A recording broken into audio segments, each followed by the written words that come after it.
Kalau kita tengok dalam kalangan kawan-kawan kita, ada macam-macam karakter dan macam-macam perangai.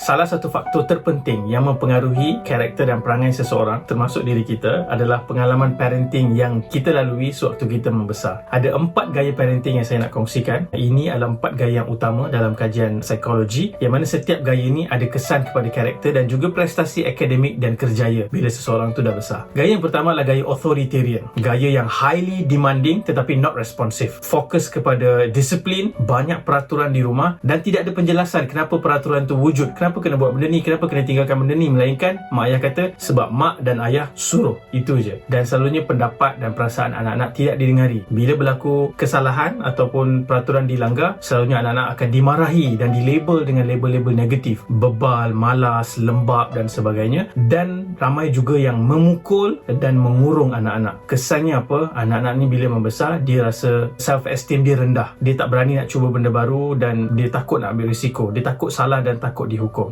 Dia juga ada masalah untuk membina dan mengekalkan relationship, hubungan dengan orang lain. Skill sosial dia rendah dan prestasi akademik dia selalu tidak cemerlang, dan mereka ni ada risiko untuk rebel, memberontak dan terlibat dengan perkara-perkara yang melanggar peraturan seperti dadah dan masalah-masalah sosial yang lain. Gaya yang kedua, permissive parenting, yang mana dia not demanding tetapi highly responsive. Ini adalah mak ayah yang selalunya kat rumah sangat sedikit atau hampir tiada peraturan. Kalau ada peraturan pun tak dipatuhi, dan anak-anak ni tak berdisiplin. Mereka boleh makan apa saja, buat apa saja, keluar pukul berapa, balik pukul berapa, mak ayah tak kisah, sebab dia fokus kepada memenuhi kehendak anak tu. Ini menyebabkan bila anak-anak ni membesar, mereka lebih cenderung untuk jadi egoistik, rasa diri sentiasa betul, orang lain semua kena ikut dia. Dan dia juga susah nak jadi orang yang berdisiplin, dia susah nak ikut peraturan. Dia juga ada risiko kesihatan mental sebab waktu dia kecil, dia tak ada experience mengendalikan kegagalan ataupun kesukaran dalam hidup. Sebab sebelum ni dia macam raja, semua benda dia nak, dia dapat. So bila dalam kehidupan dia berdepan dengan kesukaran, dia ada kemungkinan lebih sukar untuk berdepan dengan ujian-ujian hidup, dan dia lebih mudah stress, anxiety dan juga depression. Gaya yang ketiga adalah neglectful parenting. Neglectful parenting ni not demanding, not responsive. Mak ayah selalunya tak ada hubungan rapat pun dengan anak, tidak ada bonding, kasih sayang, emotionally disconnected. Selalunya mak ayah hanya sediakan makanan, pakaian, tempat tinggal, that's it. Anak-anak ni tak dapat nak bersembang, nak luah perasaan, sebab mak ayah yang macam ni selalunya terlalu sibuk ataupun ada masalah lain seperti masalah kesihatan ataupun dia ada konflik rumah tangga. Jadi anak-anak yang membesar dalam environment neglectful parenting lebih tinggi risiko untuk mengalami kemurungan, ada keinginan dan cubaan membunuh diri. Ada juga kajian yang menunjukkan mereka lebih lemah dari sudut prestasi akademik, dan mereka ini juga selalunya lebih mudah terlibat dengan gejala-gejala sosial seperti dadah, seks bebas dan jenayah-jenayah lain. Dan gaya yang keempat adalah gaya authoritative parenting. Gaya ni dia highly demanding dan dia juga highly responsive. Disebutkan sebagai the golden style of parenting. Ada peraturan tetapi ada juga penjelasan dan suara dan pendapat anak didengari. So dalam proses ni mak ayah lebih supportive, lebih empathy. Anak-anak selalu dilibatkan dalam proses membuat keputusan ataupun mengendalikan kegagalan ataupun masalah. Dan gaya parenting yang macam ni, mak ayah dia fokus kepada akademik juga, tetapi fokusnya kepada aspek usaha dan kesungguhan, bukan exam results semata-mata. Anak-anak yang membesar dalam suasana macam ni, dia lebih tinggi self-esteem, dia lebih confident untuk mencuba perkara baru, untuk mengambil risiko. Social skill dia mantap, dia pandai membina dan menjaga hubungan dengan orang lain, dan dia lebih terlindung daripada gejala-gejala negatif sebab dia ada mak ayah yang supportive dan melindungi dia. Dan seterusnya adalah anak-anak yang macam ni, dia lebih cemerlang dalam akademik dan dalam kerjaya. Jadi apa pengalaman parenting yang korang lalui sewaktu membesar, dan apa gaya parenting yang korang nak amalkan untuk anak-anak nanti?